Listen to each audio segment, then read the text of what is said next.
पिछले पार्ट में हमने ये जाना था कि पृथ्वी एक आग के गोले से नीले ग्रह के रूप में कैसे तब्दील हुई थी और उसमें जीवन का पहला बीज कैसे पनपा था। इसी क्रम में आगे बढ़ते हुए आज हम जानेंगे कि पृथ्वी पर सैकड़ों जीव जंतुओं के साथ डायनासोर्स का जन्म कैसे हुआ और उनके अंत का क्या मुख्य कारण था, क्योंकि डायनासोर्स के अंत से ही इंसान की उत्पत्ति की कहानी जुड़ी हुई है। इसलिए इस वीडियो को आखिर तक जरूर देखें। डायनासोर्स की उत्पत्ति और अंत। आज से तकरीबन 6.5 करोड़ साल पहले धरती पर एक मछली से शुरू हुआ विकास क्रम डायनासोर्स की उत्पत्ति तक पहुंच चुका था, जिसकी सैकड़ों प्रजातियां धरती पर रहती थीं। कुछ डायनासोर्स शाकाहारी थे, तो वहीं कुछ डायनासोर्स की प्रजातियां पूरी तरह से मांसाहारी थी। इन विभिन्न प्रजातियों के डायनासोर्स में कुछ जमीन पर चलते थे तो कुछ आसमान में भी उड़ते थे। उस समय धरती पर सबसे विशालकाय जीव के रूप में डायनासोर का ही राज चलता था, जिससे जीवों की हर विकसित प्रजाति खौफ खाती थी।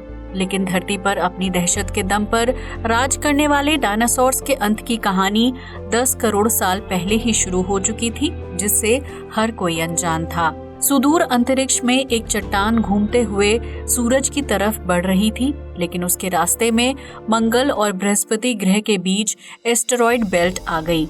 उस एस्टेरॉयड बेल्ट में सैकड़ों की संख्या में छोटी बड़ी चट्टानें और उल्कापिंड घूम रहे थे, जिसमें से एक विशालकाय उल्कापिंड के साथ उस छोटी सी चट्टान की टक्कर हो गई। उस टक्कर की वजह से चट्टान का सफर तो वहीं पर खत्म हो गया, लेकिन विशालकाय उल्कापिंड अपने रास्ते से भटक गया। अब वो उल्कापिंड एस्टेरॉयड बेल्ट में चक्कर लगाने के बजाय उससे बाहर निकलकर धरती की तरफ बढ़ने लगा था और चट्टान से टक्कर की वजह से उसकी रफ्तार भी बहुत ही तेज हो गई थी। एस्टेरॉयड बेल्ट से निकलने के बाद उल्कापिंड 22,000 मील प्रति घंटा की रफ्तार से पृथ्वी की तरफ बढ़ने लगा, लेकिन उसके रास्ते में चंद्रमा भी था। आमतौर पर धरती की तरफ बढ़ रहे बहुत से उल्कापिंड और चट्टानें चंद्रमा से टकरा जाते हैं, लेकिन उस उल्कापिंड की रफ्तार और आकार इतना बड़ा था कि चंद्रमा का गुरुत्वाकर्षण बल उसे अपनी तरफ खींच ही नहीं पाया, जिसकी वजह से वो उल्कापिंड पृथ्वी की तरफ बढ़ता चला गया।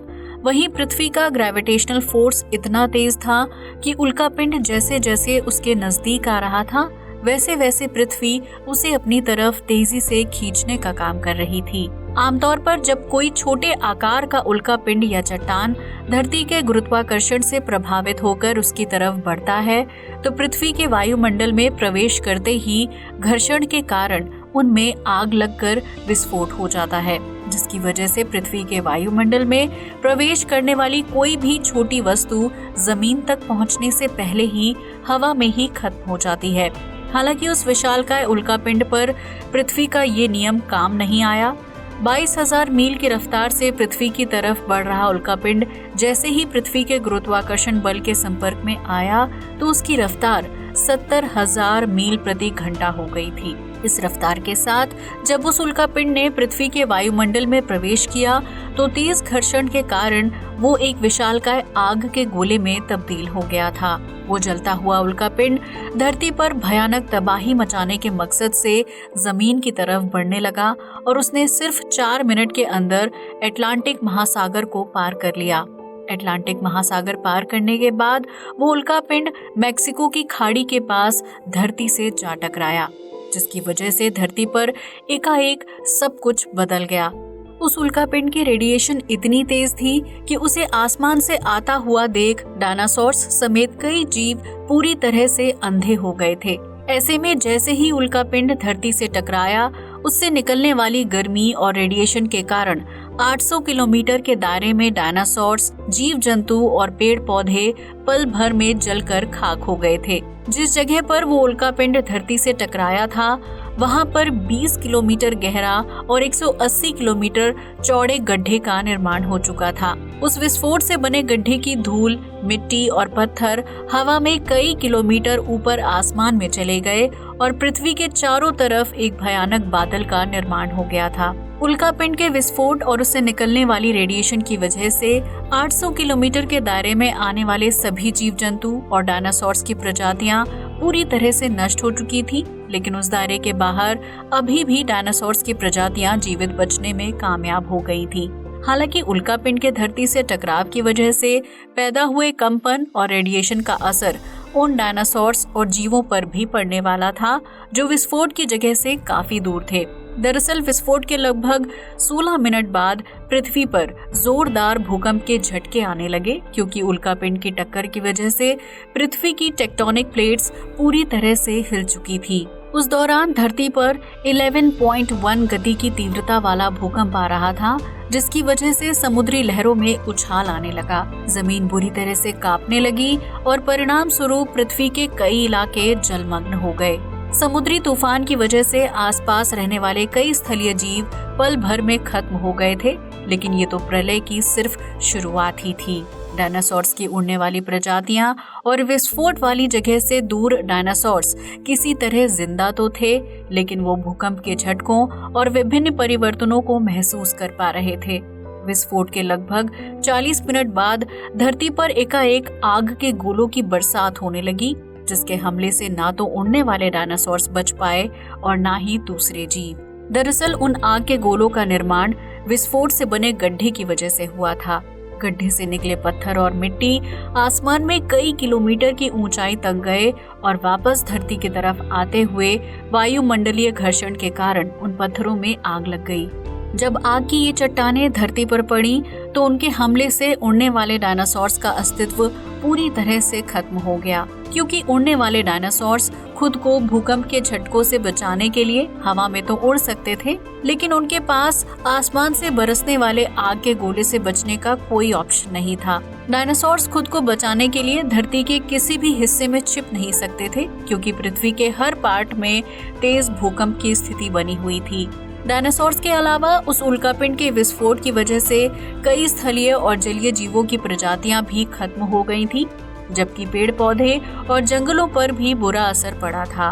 उल्कापिंड के धरती से टकराने के लगभग 90 मिनट बाद पृथ्वी के एक छोर से दूसरी छोर तक धूल के एक विशालकाय बवंडर का निर्माण हो गया, जिसके लिए विस्फोट से उठी भूकंपीय तरंगें जिम्मेदार थीं।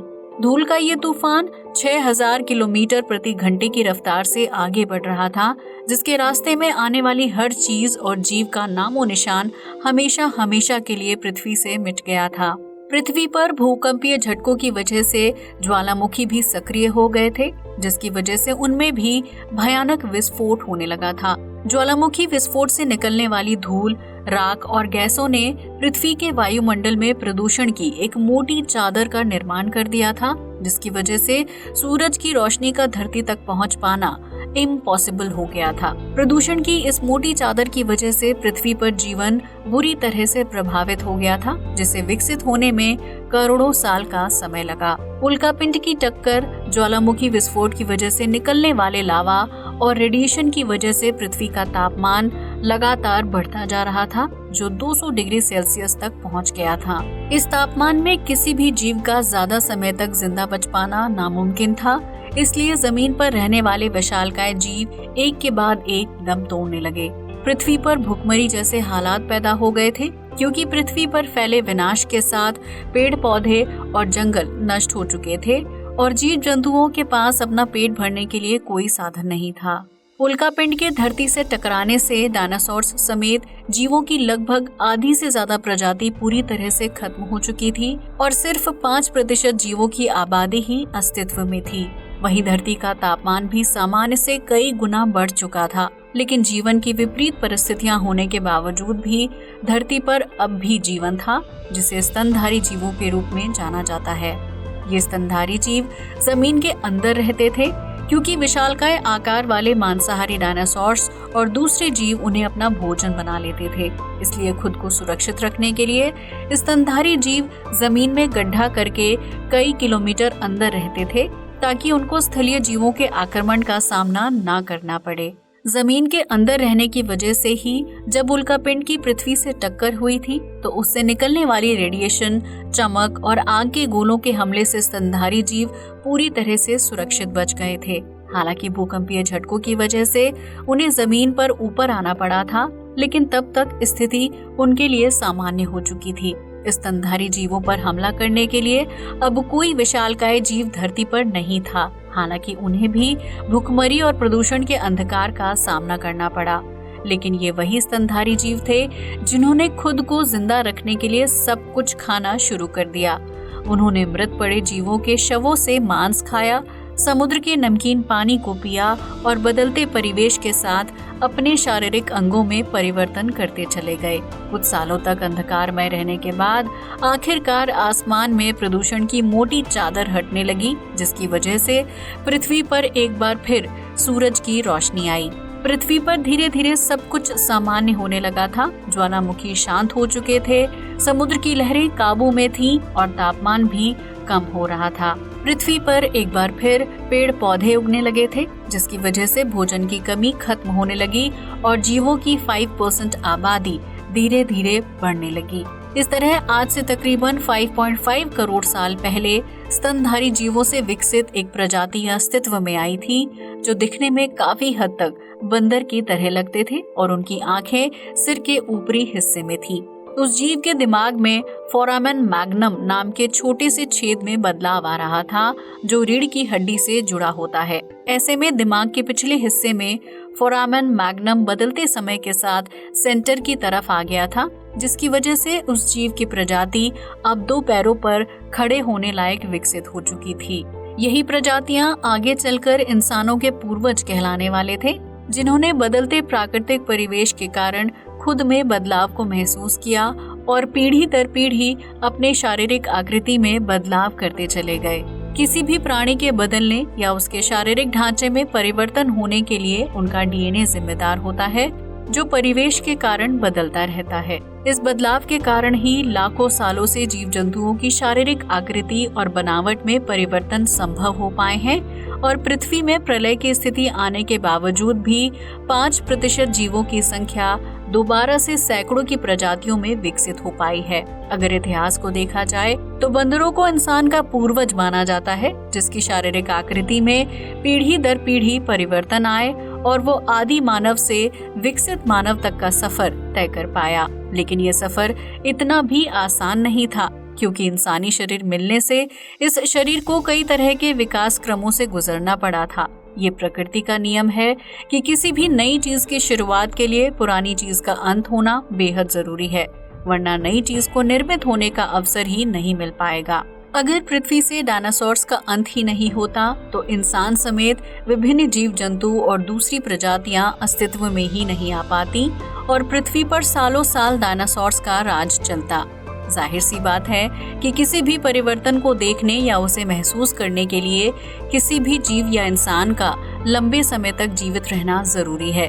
लेकिन इस धरती पर कोई भी अमर होने का वरदान लेकर नहीं आया है, इसलिए धरती पर जो कुछ भी घटित हुआ या जानवरों के आकार में परिवर्तन आए, वो एक पीढ़ी से दूसरी पीढ़ी को देखने के लिए नहीं मिले होंगे। तो आखिर कैसे बंदर जैसी प्रजाति ने खुद को 2 पैरों पर खड़े करने लायक बनाया होगा और कैसे उनके अंदर समझ विकसित हुई होगी? इन सभी सवालों के जवाब जानने के लिए आपको वीडियो का तीसरा भाग देखना होगा। अब तो आप समझ ही चुके होंगे कि डायनासोर्स की उत्पत्ति और उनके विनाश के पीछे असल वजह क्या थी। यकीनन उल्कापिंड से हुए विनाश की वजह से डायनासोर्स का अंत हो गया हो, लेकिन इस टकराव को इंसानी जीवन की शुरुआत मानना चाहिए, क्योंकि उल्कापिंड की उस टक्कर ने धरती पर नए युग को शुरू किया था, जिससे विनाशकारी मंजर तो हुआ, लेकिन बुद्धिजीव मनुष्य का अस्तित्व भी सामने आया। अगर आप इंसान की उत्पत्ति के बारे में जानना चाहते हैं तो कमेंट बॉक्स में पार्ट 3 लिखना बिल्कुल ना भूलें। आज के लिए बस इतना ही। वीडियो अच्छा लगा हो तो इसे लाइक और शेयर करें, साथ ही हमारे चैनल को भी सब्सक्राइब करें। जय हिंद दोस्तों।